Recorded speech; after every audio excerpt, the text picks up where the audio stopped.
Hey folks, thank you for joining us for another exciting episode of YOML. This is the year of magical learning.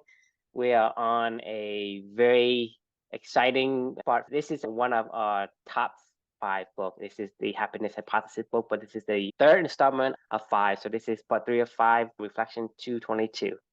Yeah, I'm excited for this one. So it's another fun happiness hypothesis reflection. Happiness Hypothesis is a book about 10 great ideas. Each chapter is an attempt to savor one idea that's been discovered by several of the world's civilization to illuminate the path of human flourishing and happiness, philosophical wisdom. So it goes through 10 different ideas of maybe a path toward happiness, and then it comes to a conclusion of a happiness hypothesis at the end of it by the author, who is Jonathon Haidt. And he's a psychologist, or like a social psychologist, I think, for a professor at UVA, University of Virginia. He's a really great writer. Another great book that we did with him is The Righteous Mind, which will come up in the future. Or do we already do that? I think we already did that. So this reflection is part 3, and it's titled Let Your Elephant Be an Elephant. Let Your Elephant Be an Elephant, the Art of Effort Without Effort. So I thought I would do, like, for whatever weird reason, as we've talked about with the whole elephant and the rider, right? Mm-hmm. Just you know what that is, but I'm just explaining for everybody else. The elephant is your unconscious, your adaptive unconscious. Like, just does what it does. Like, it's been there forever, and it is your beaver must am. It is just your uncontrolled actions of how your body works. The little rider that sits on top of that elephant is your thinking slow brain, your rational mind, the one that can maybe take a little bit more time, take a little bit more input, and slowly but surely can make tiny tweaks to your adaptive unconscious, your elephant, and get them to go down that road over time if they're good, right? But oftentimes these two are at conflict, especially when you are doing your art, you're in your flow state, right? They both have a time and a place. And this was a fun little exercise that I went through of me playing a tennis match where my elephant and my rider are, and I'm an arbitrator in between the two of them. This is what happens to me almost every single tennis match. So I thought it'd be a fun little experiment. So stage 1 of my tennis matches are, I started off and I just say, just relax. I'm like, I tell my elephant, like, just do your thing. We're out here to have fun. Like, there's no place I'd rather be than on this tennis court with the sun smiling and, out here with Amelia and just having a good time. And it's tennis. I love this. I can challenge myself. I can express my values, the ultimate expression of my personal values. And I'm like, hey, let's just relax, smile, have fun, have a good time, and we'll rock and roll.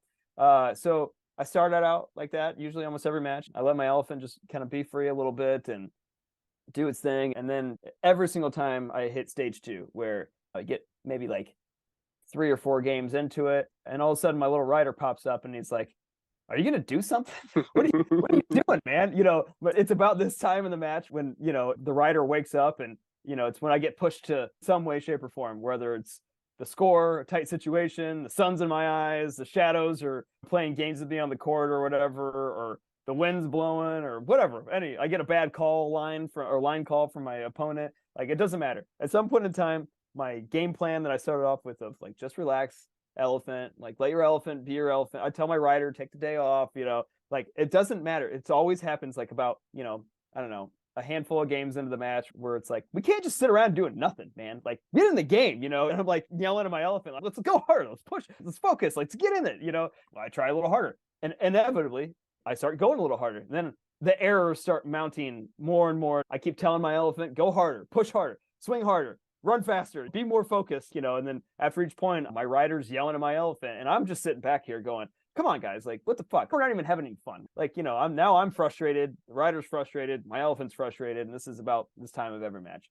Then you hit this sucks stage 3, right? Where it's just like, we look up, it's about maybe the end of the first set, maybe the beginning of the second set, and you're like, this sucks. I hate being out here right now. I'm tired, I'm hot, I'm sweaty, I'm frustrated, I'm angry, I'm mad, I'm playing like crap, and you're like, something's just got to change, right? And that's when I step in as an arbitrator between my elephant and my rider, and I'm like, okay, guys, remember why we're here. Focus on your values, just have fun, relax, smile. It doesn't matter. No one cares about the outcomes. Then all of a sudden, things start to get a little bit better. And then, I'm free flowing, I'm playing, I'm just grooving, I'm having a good time. I'm joking with my opponent as we're going over the crossover, we're talking about family life, whatever. Things are going good. And then all of a sudden, this is when stage 4 or stage 5 happens. Stage 5 happens where it's like, The rider hops in and he goes, "Way to go, team! We're back in a groove. Great work." You know, and the elephant and I look at each other and we go, "The fuck's did you say?" Yeah, we're like, "What do you mean we're in a groove?" And we make an error too. And he's like, "Hey, guys! I was just saying you're doing great. Just keep it up. You know, just keep doing what you're doing." And we're like, "What were we even doing?" And then now my rider comes back in. Now the elephant starts to make a little bit more errors, and now I'm going, "What's this guy talking about?" And then all of a sudden, it slowly spirals downhill again. And before you know it, we're all angry and yelling at each other again. Then we get to our dramatic conclusion. Stage 6 is what it should be. So at this point in the match, this is like flip a fucking coin. Like it's either the elephant is going to finish the match or the rider's going to finish the match. But either way, like I don't have any control anymore. I can't stop the fighting anymore. It's either I'm going to cruise through and it's going to feel great and we're just going to coast into the finish line, or I'm going to be yelling and screaming and really frustrated and angry, or you know, whatever. A lot of emotions are going to be flown out of me where I'm just yelling at myself, basically. The moral of the story is the rider cares about outcomes. The elephant never does. The elephant never does. Have you ever heard the saying, "He who cares the least the most wins"? Well, that's what elephants are. They don't give a shit about the outcome. They're just there to do what they do, and they just want to be left alone. They just want to be free to go do their marvelous elephantine, right? You know, so for me, that is the art of effort without effort. And when my elephant is in control of my meaningful work performance, I'm never happier, never having more fun. I never produce better results. And when my rider decides to take control, it's a shit show. It's a mess. It's always a mess. It's like it's just chaos, right? So I sum this one up to say, don't get me wrong, there's a place for both. Practice time is the rider's time. You can yell at me all day long, rider. You can take control of every practice, you know, because we're working on skills, we're trying new things, you know, we're out there. But when it's fucking game time, let the elephant just be a fucking elephant. That is it. Love to get your thoughts. Yeah, I think it's entertaining that you go through the stages, and I think it's remind me a bunch of a lot of these movies always have this conflict between, it sounds like a coach and a player, right? It is. The coach say, "Hey, more like a backseat driver kind of Right. coach when you're in the ring and you're fighting for your life." He said, do the back kick." It's like yelling on the sidelines, "Do better." You know, you're like, "What are you talking about? I'm trying my best." Like, you know. I mean, the only thing that kind of comes to my head is that you basically distracting your player by Totally. yelling at him while he's in performance, in combat, in competition. All you do is you are distracting him so he can look at you, so he can get his head whacked by the other guy. Totally. I mean, it's a mind fuck. I mean, like, you do not want to be coached while you're performing. Like, if You do if not somebody want to be coached. You do not want to be told how to drive while you're while driving. you're driving, It makes the performance worse. And second, it irritates the hell out of the driver. it's awful. Like, and then everybody gets confused too. Like, I mean, the funniest part about that whole entire thing is when the backseat driver is just like, "All right, fine, I'm just gonna chill and listen to my music," and then you're cruising along, Yep. and then all of a sudden they wake up and they're like, "Oh man, you guys have been driving great for the past hour and a half." You know, Keep like, doing it. yeah, you know what? Hey, you might want to, watch out for, like, make sure you take in on the sun around you. It's such a beautiful day, you know. And you're like, you're like, Here goes again. like, just shut the fuck up. Like, let me drive, bitch. Like, you know. Yes. But it's well. Yeah. All right. Anyway, keep going. I mean, to me, based on your reflection, I understood right away. And this is one of my core, I guess, principle in terms of how I live my life, right? And I think this is something people need to also understand. Like I said, it's have you heard of one of the famous quote that Bruce Lee said, "Don't think, feel," Right. right? It's basically the same thing because you don't want to think when you're in fight. You got to trust your training, trust in your training. Same thing with everything else. You can say, "Hey, I'm a race car driver," right? You got to trust your instinct. You do not want to fidget with the formula while you're driving 200 miles an hour because Right. that is dangerous. So that's the thing is there is always a place and time for each part of the players to play. I mean, for me, I think of the elephant as the master swordsman, but he's blind. So there's a little kid that's sitting on his neck, but he can see, right? And Right. so you have to prep the master swordsman. Okay, this is the view. I see the guy over here. You see the guy over there. He has this sword. Has that. Once you describe to him and tell him exactly where things are, right? You don't want to tell him, this guy's coming. This guy's coming. He can feel it. He's a master swordsman. The Right. elephant, it is the super power of our brain. I mean, it is the most. It's incredible. You could not do any of the stuff that I was just talking about on a tennis court at all. If I was letting my rider control my actions, I wouldn't be able to probably even run 5 steps and hit a ball at the same time. Like the mechanics of me being able to hit a ball as hard as I hit a ball on the run to a specific spot on the other side of the court with certain types of spin, certain types of whatever. There's no fucking way that I could have ever thought through all that. It's like when I'm learning crochet right now. Like, I mean, every single thing I have to think about, I'm like, okay, this goes here, this does this does this. I'm sure when you're getting really good at crochet, it's just, you could probably just be watching TV. I mean, same thing with walking. I mean, walking involves like hundreds of thousands of different parts of muscles coordinating in the exact same position and same pattern for you to be able to walk. You and I walk like it's effortless. Right. So you have to understand, like, remember I told you the story about, if you are standing on some kind of like step ladder and you kind of reach something on the top and suddenly a glass fell down and you were able to catch it. Right. Before you even realize that it's falling down. Right. So the thing is, if your elephant is able to detect that something's falling down, it just catches it. The effort of catching it is to recognize it, detect the speed where it is falling, coordinate all the muscle, and exert all the muscle to catch it, right? Before the rider even get notified.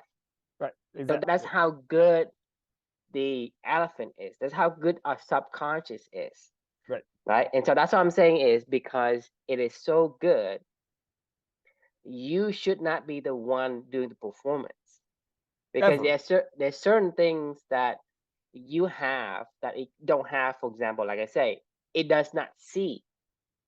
It is blind, but it knows. It can take in the stimuli from your, the speed of many things, your touch, whatever, the hearing, balance, everything else that it can see, it can feel it, and it can perform accurately. I mean, it can catch something while it's falling, and it knows where it is, right? In terms of the 3-dimensional, you talked about, the height, the plane of the the atmosphere, or the room environment where it is. So there are multiple dimensions that it has to calculate to be able to contact the hand with the cup. And so even for that effort alone, it is require a tremendous amount of coordinations. But it can do that in less than a split second. Right. And that's here's the thing though, is the elephant can get better. The elephant can get faster.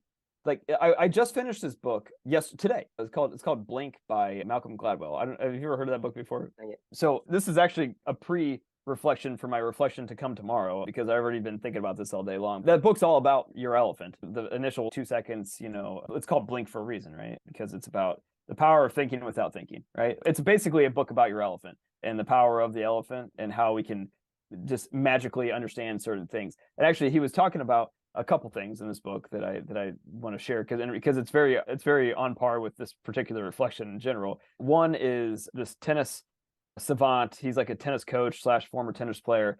He can accurately predict. He could sit there in a tennis court and he will watch tennis players serving. And these are professional servers, mind you. They don't double fault very often, right? Like maybe you double fault 3-set match, like, I don't know, 4 or 5 times, if you're a professional tennis player. And they're serving the ball incredibly hard, incredibly fast, with a lot of accuracy, a lot of spin. I mean, they're doing a lot of really technical things with their serves. These are not easy serves. They're so good at them that they can do it without even thinking, right?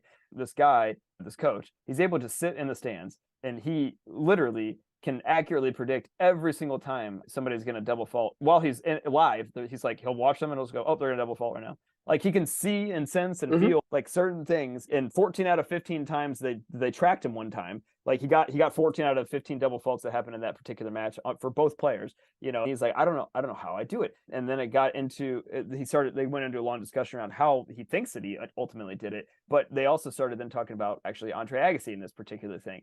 Everybody always said Andre Agassi kind of transformed ground strokes in tennis. Before he started playing the way that he played, he hit with just so much more power and spin than everybody else. He took ground strokes to another level, and he just hit it so hard and just so much power and so much spin too. And it used to be a serve and volley game before Agassi came along, and he like literally catapulted it to like the power ground stroke baseline game that it is today. Like the Roger Federers and Nadals and Djokovic's, like they're all stemming from Agassi's initial pivot of the game to stay at the baseline, hit really hard, powerful ground strokes, and grind people out from the baseline. So they were analyzing Andre Agassi's ground strokes, and everybody's like, "Oh, Andre's really wristy," meaning like he when he comes over the ball, he hits his wrist turns dramatically. And this guy was like, "That's not true at all." Like he was like, frame by frame, he went and evaluated Andre Agassi's serve or swing. His wrist never, ever moves until like 3 frames after he's hit the ball. Like it has nothing to do with him hitting the ball and turning his wrist at the same time. Same thing with his backhand. He was like most of his power. Anyway, he went frame by frame, breaking this whole entire thing down. And this is like the funny thing about like all these. If you were to ask my rider how my elephant does what my elephant does in like a tennis match or anything, like writing or where the conversation comes from, or this conversation, right? Like if you were to ask like where does this flow come from, of us having this dialogue, I would say I don't know. Like and I really don't know the answer. I don't know how I do what I do. I don't know how you beaver either. I don't know how I beaver like oftentimes. But this is when it gets really interesting is if you ever ask Michael Jordan to like break down how does Michael Jordan do Michael Jordan, he can't. Like, I mean, he can't tell you this. If you ask Agassi how he becomes Agassi, he can't tell you this. Now, there are coaches out there that get really, really good and can break down a lot of understanding of things where they can slowly but surely start to really break down things, and they can start to help you to refine and train and slow down your blink time, I guess. Extend your blink time. So meaning you can make your elephant time longer for the elephant, give the elephant more time to be its elephant, right? That's all that you can really do as a writer, in my opinion, is figure out ways to give your elephant, when it's being its elephantness, just a little bit longer amount of time to be its elephantness, right? Like if you could do that, everything slows down, because you hear this from like drivers and like race cars and whatever, and you hear this from basketball players when they're in the zone. They're like, the basketball goal looks like it's 500 feet big. It's like an ocean you could throw it into. Or if I'm a driver, they're like in literally tunnel vision, and I'm like, oh, that was a good game, and like this is when the writer then pops back in. It's like, well done, and you're like, what the fuck, like but anyway, what I was getting at is my ultimate point here is like the best thing you can do as a writer is give your elephant just a little bit more time, like and you do that through practice and repetition of giving them the same scenario over and over and over again, where your elephant gets just a little bit more time to react and understand the scenario, and just a little bit more time to be its elephant, right? And then in that moment, that little bit extra time then becomes massive, right? When you're in the flow state, But the only way that you can ever get there is if your writer, your little coach, that knows what it's doing, and can recognize what's going on, and then can give your elephant just a little bit more time in practice. That's my theory personally. Yeah. Right. I mean, you're talking about, and I agree completely with what you said. And that's why I think it's harder to explain how I'm really impressed with the subconscious. Because like I told you before, for me personally, I think that our brains is 1,000 times more powerful than the supercomputer we have today. Like when talking about supercomputer, and if anybody knows about supercomputer, these are like a zillion times more powerful than the computer you have to play games. Okay, this is the supercomputer that we have, that Google and that we built in the United States and also in China, span of several buildings of this one computer. And our brains, to me, it is faster than that. And so, I mean, when you have the ability to train your brains, right, it has a capacity to hold any of that. So that's what I'm saying is, like the likes of Andre Agassi and the world class of anything. These guys, because they have trained the elephant, that they are becoming so good at it that, and even at that stage, to me, it is barely scratching the surface of its usage of the subconsciousness, in my Oh yeah, opinion, for right? sure. And so that's what I'm saying is, if you can properly train your subconsciousness, your elephant, it can do things that is gonna be like 100 times, 1,000 times impressive than you are impressed right now with what you can do. And that's why I said that a lot of people who can do so incredible things and can't explain it, because you say, well, how does that person does it? Because you see somebody say, hey, I can tell he ain't gonna double fall. Well, based on a certain pattern, a certain whatever that this the elephant, the subconscious get Right. cues from, it said, well, basically I've seen it so many times, it's gonna double fall. You see a kid like can juggle 3 Rubik's cube in juggle while solving it in the air by having his finger. Are you fucking kidding? Yeah, in under 6 minutes. Wow. Under right, and with 3 cube, he can solve the cube without he just tossing it, like solving as he goes. So basically, It's he just is finger actually muscle memory. exactly. So that's require what your subconscious to Right. control all of the muscle in that guy in that kid's hand to be able to toss each of this cube in That's the intense. right position to knock to knock the other cube to rotate. Right. Right. To me, that's an incredible feat alone. But to Yeah. do that while juggling, but also to solve the puzzle. To me, That's like insane. I can't even That's solve the insane. puzzle. But the thing is, you think about that, is because this kid has been able to train his subconscious, to train his elephant. Eventually he can do that. And to me, that is not impossible. So whatever Right. you want to do, right? You can be a world class at anything as long as you properly train the elephant and let the elephant be the elephant. So I am more than 100% agree with what you said. Let the elephant be the elephant. You never ever want to get in the way. When I'm in the fight, I'm gonna trust my instinct. I'm not Yeah. gonna say, okay, I'm gonna try this punch. I'm gonna try this hook. Well, you gotta do what you gotta do.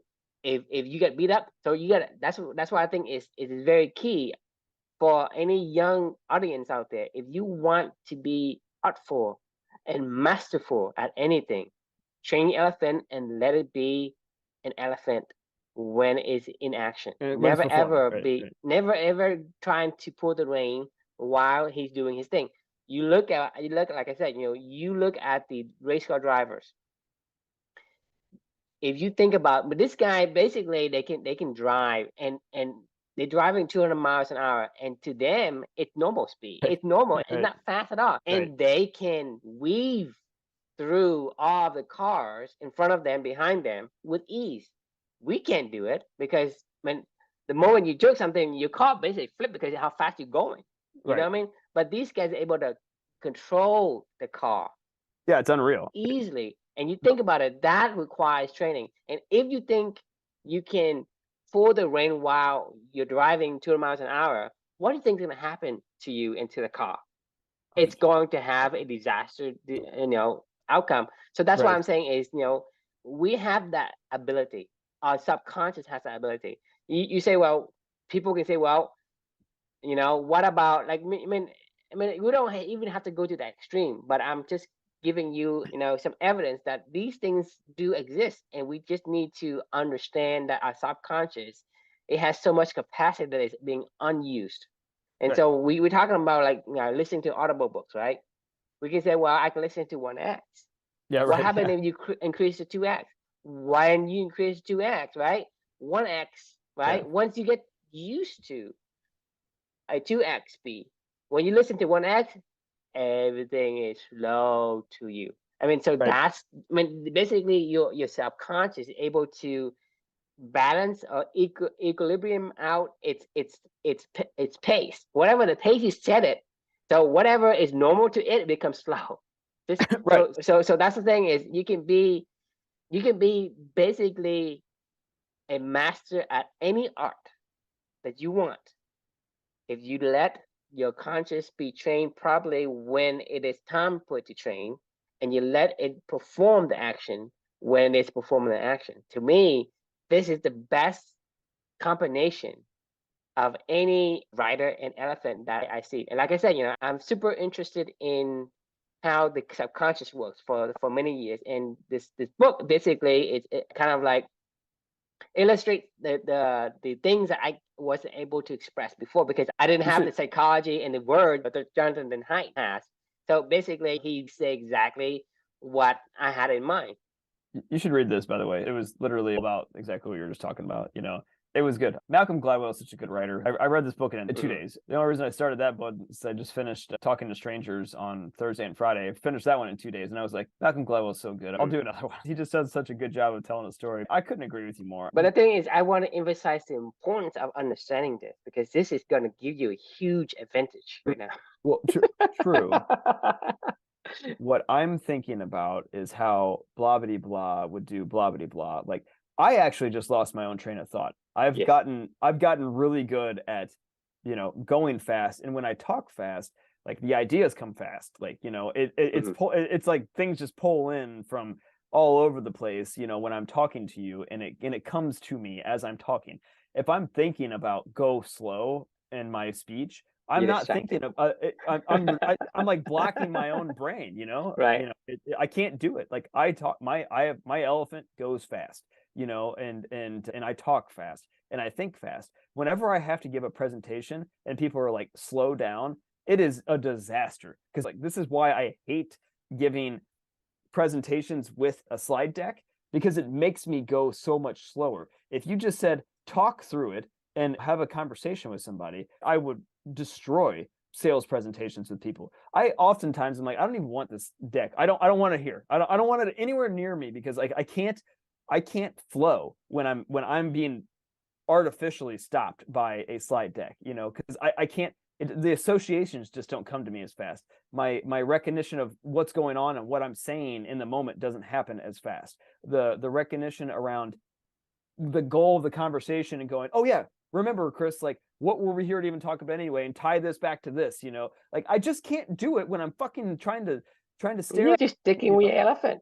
Right, exactly. I mean, that's why I'm saying you gotta be who you want, who you gotta be. You can't just say, well, that's what I'm saying is people say, hey, slow down. Well, when I don't want to slow down, I can't. Yeah. That's not me. So in order for me to slow down, you might as well just stop the presentation. There's no point because I'm not going to say anything that you want to hear anyway. You know what I mean? Because, there are certain things that there was a certain way that I say things, a certain way that I express things, people need to either, they either can see, can hear, and can understand, or they don't.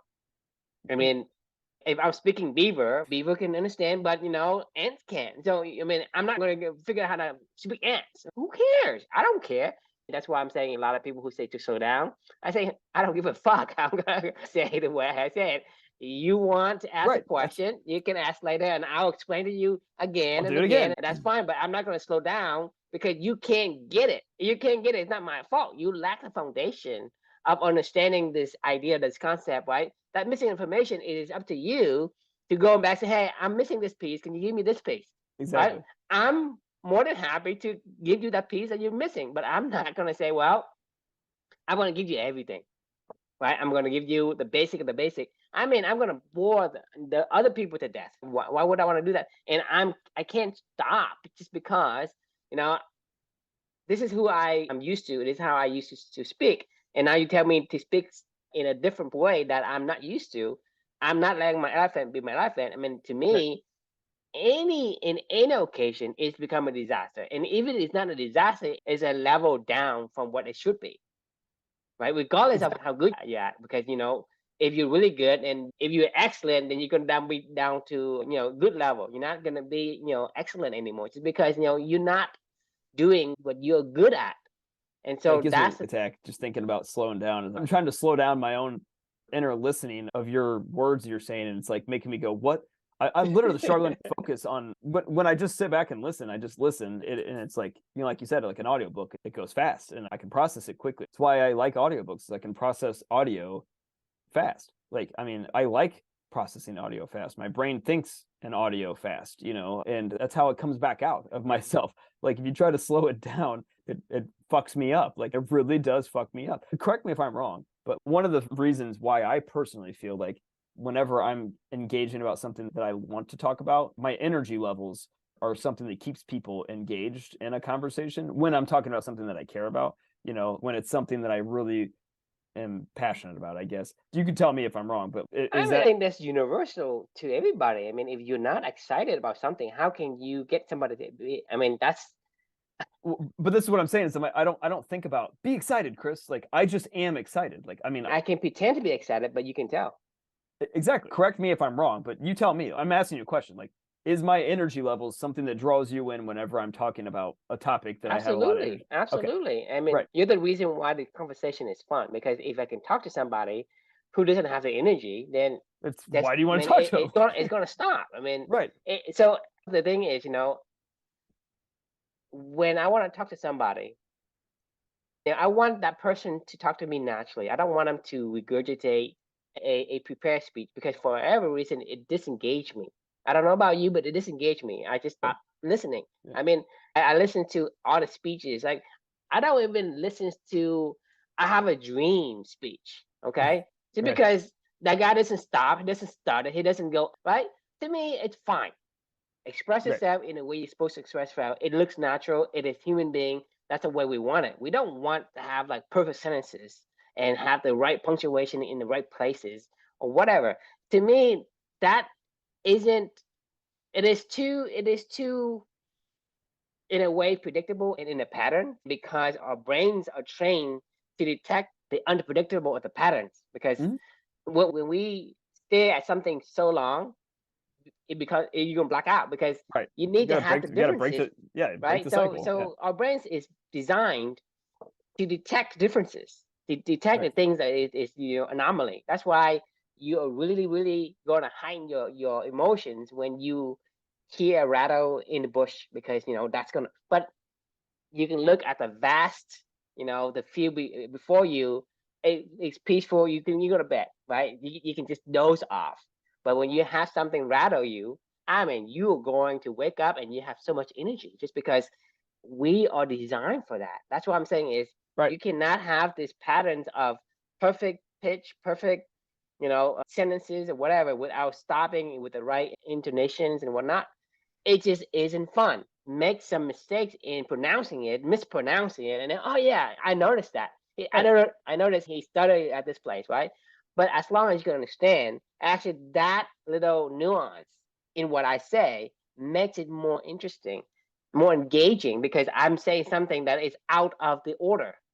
But if it's in the order, it's predictable. There's nothing for me to get excited about. It's nothing to rattle me out of this relaxed state. Because whenever everything's in place, you become relaxed, because you have nothing to worry about. But when you are risking your life, because if a lion's in the bush or whatever, that is something you want to pay attention to. So we are designed and conditioned to watch out for these things. So that's why having these things actually makes you a more interesting talker, regardless of what you say. Right, because exactly. It's the energy, and it's the thing that is not normal to you. I mean, I could, even when I'm reading this, luckily I kind of write in my talking voice. I write fast and I write very conversationally. I don't really write grammatically perfect. Because that way boring, because your brain shuts down. Right. I mean, like here, you read my first book, obviously. Like, did you feel like it was me talking to you? Basically taking me into the NICU. Okay. That's why it is so engaging.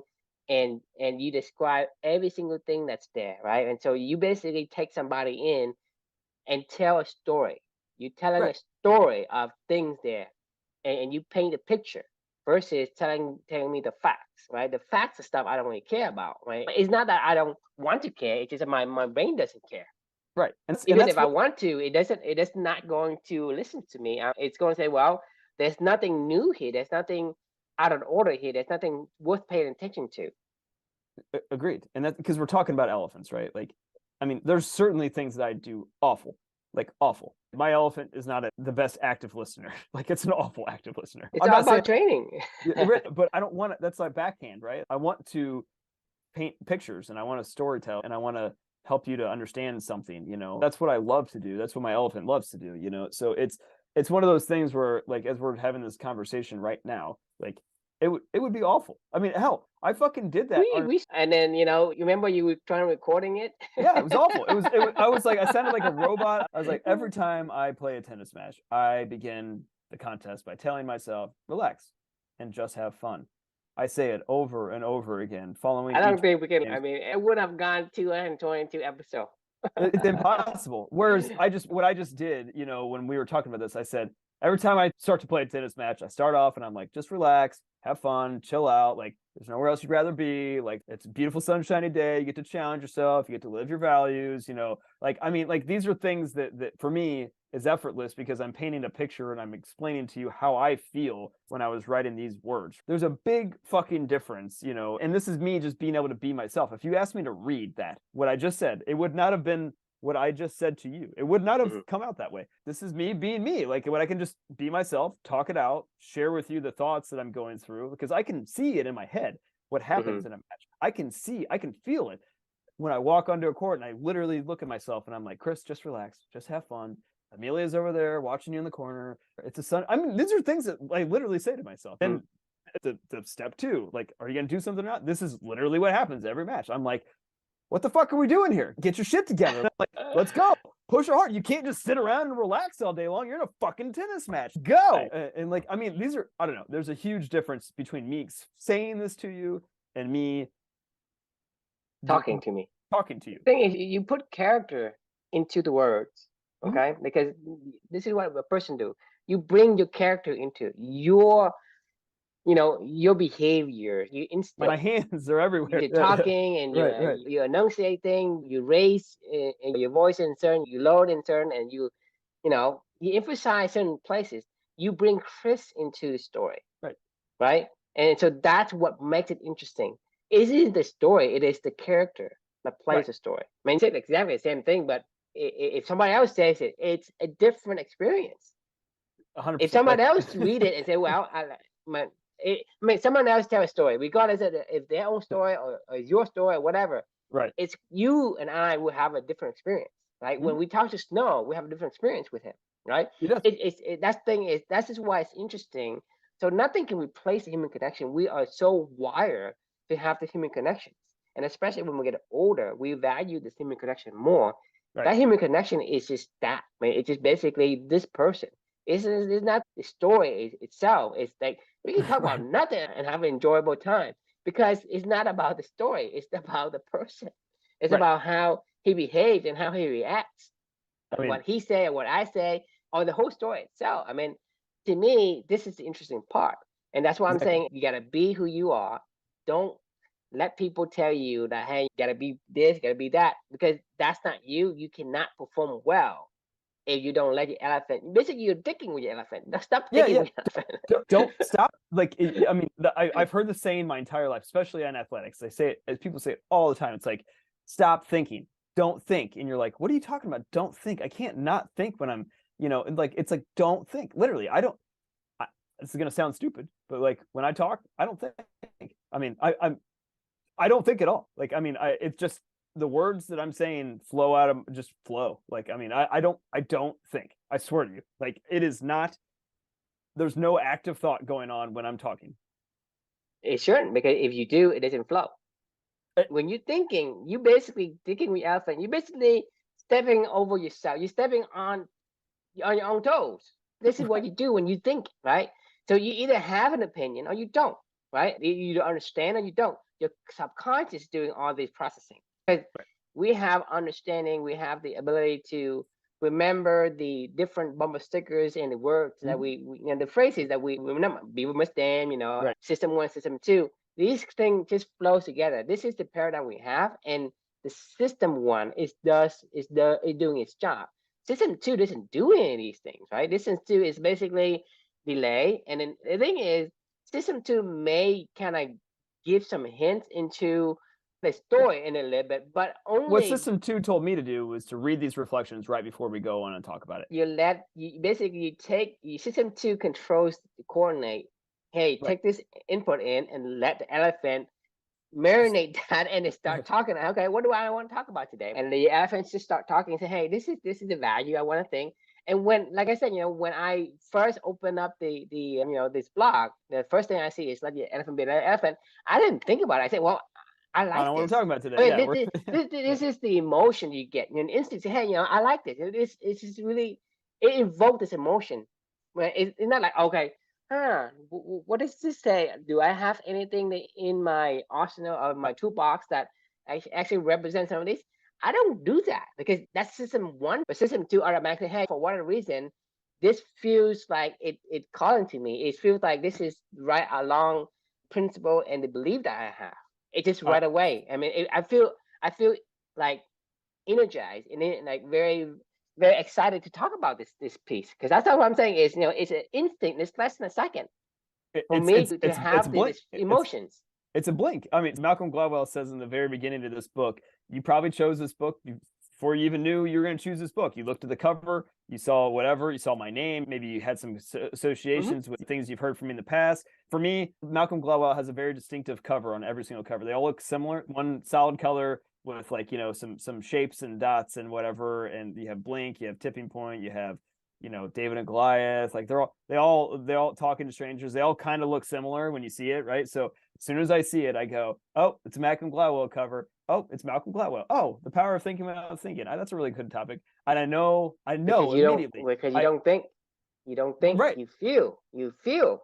This is what Bushes say. Don't think, feel. Exactly. I know exactly what I'm about to feel. The reason why I finished this book in 2 days is because I knew what I was getting myself into. I was like, oh, I know what Malcolm Gladwell is going to bring me. I know this is going to be something I can't put down.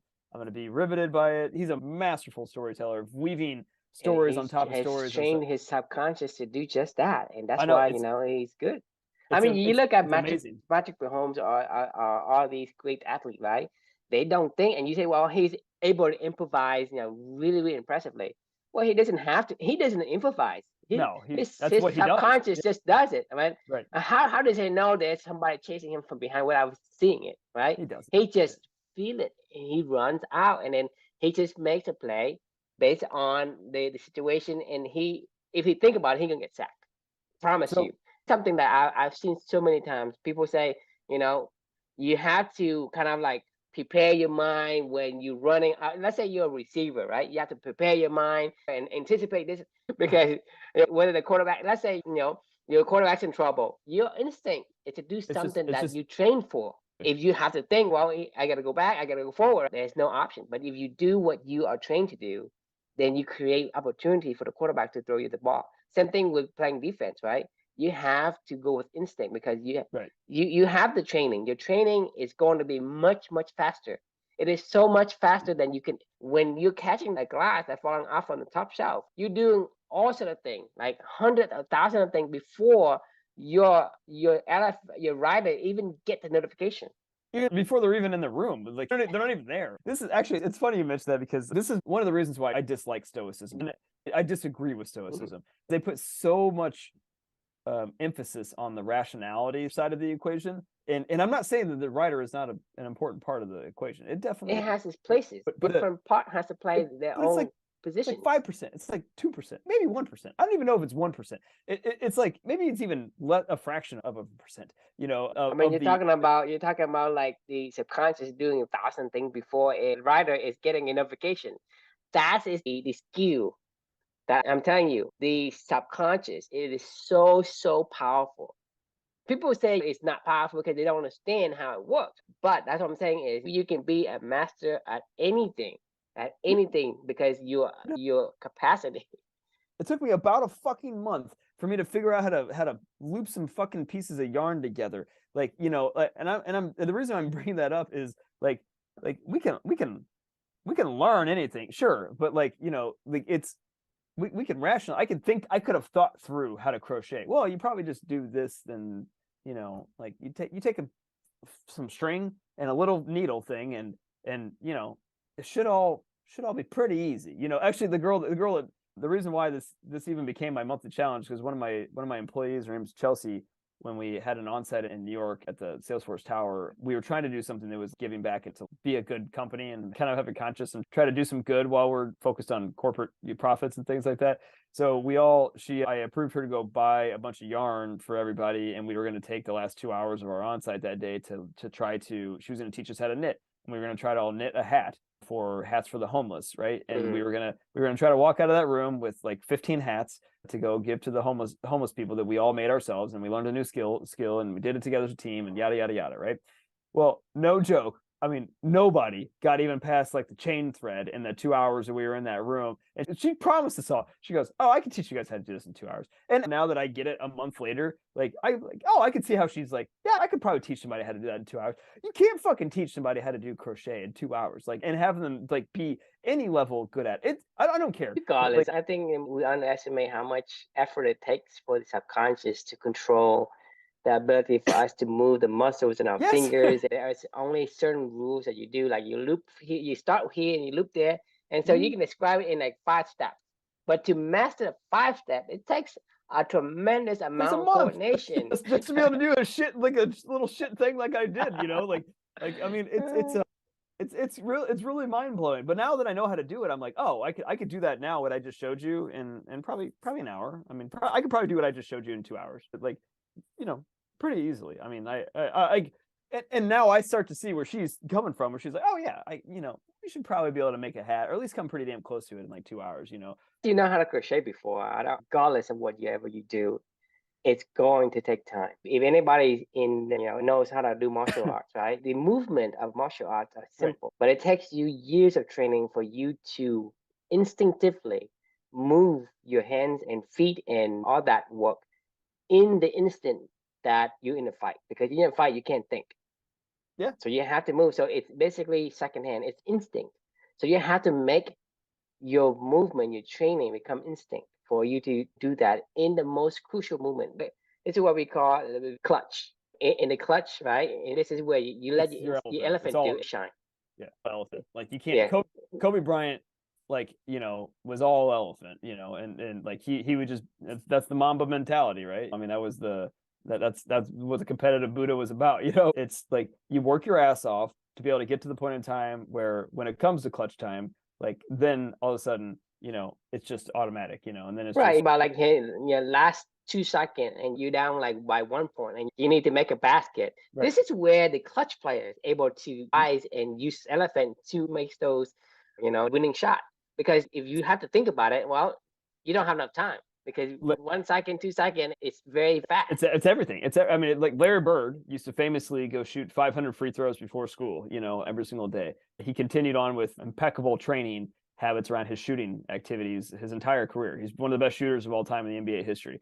Like they talked about him in Blink a little bit, and they were like, when he said, when he would be shooting, oftentimes like the entire arena would go quiet. Like, he wouldn't even notice anything else was going on the court. He was just doing what he's done probably a million times, it just becomes like effortless. That was the art of effort without effort. Like he's not trying to do this stuff. This is a very, very simple concept, but very, very powerful. I urge young people to understand this concept and further understand this, because this is all you need.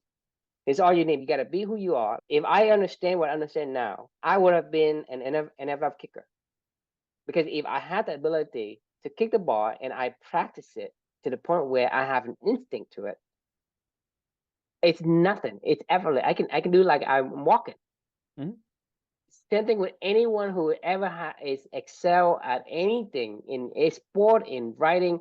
Just like you and me, like you can probably sell almost anything. I can make any apps, regardless of if you have new technology. I can make any apps. I'm that confident, right? And I've been put to the challenge before. And this is the reason why I love to build apps that has never been done before, because it's challenging, but it's not challenging. You know what I mean? And so that's why I think this is very, very, very important. Your subconscious, your elephant, is that powerful. And so if you can harness its power, you can be world-class at anything, especially thing that you love to do, which is, like I say, first of all, Figure That's out where you who have you so, don't go right. and trying to be a lion or an eagle or something else because you're gonna pay for it. It's going to be Right. miserable for you. Cr- You can't be a sloth. It's gonna be so painful. Right. It would be awful. All right, I think we beat a dead elephant on this one. You know, you get it? Dead elephant Yeah, versus dead horse. I get I it. think we beat the elephant. All right, but no, this is a fun topic, obviously, as always. So I'm gonna go to bed because I'm tired. So question that we can leave with that one is, who's in control when you are creating your art? Is it the elephant or the writer? So I hope you learned, don't let your writer be in control when you're actually performing your art. I'm Yes. totally fine with your writer being 100%, strategically involved when you're practicing your art, but not when you're performing. Leave them the fuck out. Awesome. All right. Well, I will look forward to seeing you all tomorrow, and thanks for joining us. Yep. Sounds good. Good night, everybody.